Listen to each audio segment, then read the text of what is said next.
ফুটপাত দখল করে আর ব্যবসা চালানো যাবে না। পথচারীদের স্বার্থে এবার শহরের ফুটপাত দখলমুক্ত করতে উদ্যোগী হলো গঙ্গারামপুর ট্রাফিক পুলিশ। মঙ্গলবার বেলা 2টো নাগাদ গঙ্গারামপুর ট্রাফিক ওসি প্রশান্ত কুমার দাসের নেতৃত্বে ট্রাফিক পুলিশের কর্মীরা শহরের বিভিন্ন ব্যবসায়ী প্রতিষ্ঠানে গিয়ে ফুটপাত খালি রাখার বার্তা দেন। যেসব দোকানদার ফুটপাত জুড়ে মালপত্র স্টল কিংবা অন্যান্য সামগ্রী রেখে ব্যবসা চালাচ্ছিলেন তাদের দ্রুত তা সরিয়ে নেওয়ার নির্দেশ দেওয়া হয়। জানা গিয়েছে, দক্ষিণ দিনাজপুর জেলার দ্বিতীয় বৃহত্তম শহর গঙ্গারামপুরে প্রতিদিন বহু মানুষ বিভিন্ন প্রয়োজনে যাতায়াত করেন।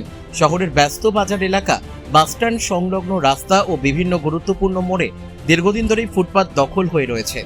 কোথাও ব্যবসায়ীদের মালপত্র, আবার কোথাও টোটো দাঁড় করিয়ে রাখার ফলে পথচারীদের ফুটপাত ছেড়ে রাস্তার উপর দিয়েই চলাচল করতে হয়। এর জেরে প্রায়ই দুর্ঘটনার আশঙ্কা তৈরি হয়। বিশেষ করে রাজ্য ও জাতীয় সড়কের ধারে এই সমস্যা আরো প্রকট হয়ে উঠেছে। এই পরিস্থিতিতে প্রশাসনের পক্ষ থেকে ফুটপাত দখলমুক্ত করার উদ্যোগ নেওয়ায় স্বস্তি প্রকাশ করেছেন সাধারণ মানুষ। ট্রাফিক পুলিশের এই পদক্ষেপকে সাধুবাদ জানিয়েছেন শহরবাসীর একাংশ। তাদের দাবি শুধু সতর্কীকরণ নয়, ভবিষ্যতে নিয়মিত নজরদারি ও প্রয়োজনীয় কড়া পদক্ষেপ গ্রহণ করা হলে শহরের যান চলাচল ও পথচারীদের চলাফেরার সমস্যা অনেকটাই কমবে। গঙ্গারামপুর থেকে অমিত মহন্তের রিপোর্ট, কুলিক নিউজ।